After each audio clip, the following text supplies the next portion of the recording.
જય સ્વામિનારાયણ। તારીખ 8/5/2026 વૈશાખ વદ છઠ શુક્રવાર। ગામ જમરાળામાં એક વખતે યોગીવર્ય સદગુરુ ગોપાળાનંદ સ્વામી પધાર્યા હતા।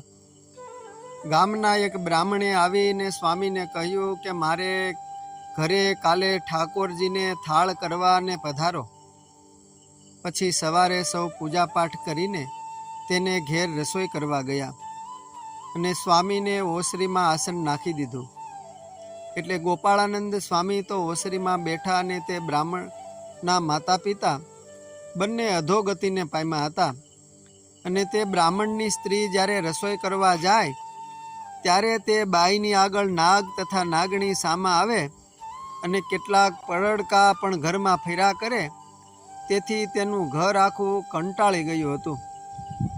તેથી તે ઘરમાં તેડી ગયા અને ઘરમાં જઈને છાણા ભાંગીને જ્યાં આડ કરવા ગયા ત્યાં નાગ અને નાગણી બંને દેખાણા।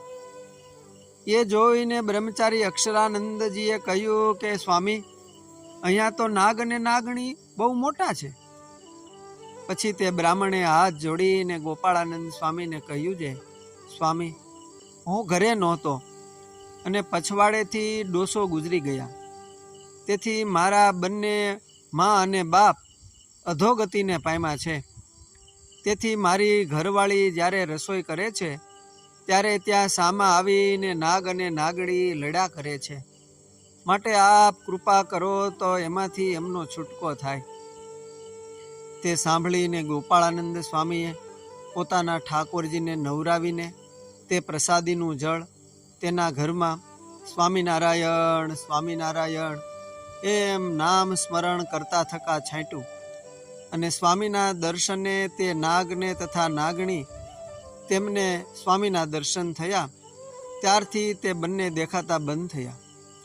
બેઉ જીવને બદ્રિકાશ્રમમાં મોકલા અને સ્વામીના પ્રતાપથી તેની સદગતિ થઈ। અસ્તુ જય સ્વામિનારાયણ। સદગુરુ બ્રહ્મચારી શ્રી અક્ષરાનંદ સ્વામીની વાતો વાર્તા 937 માંથી।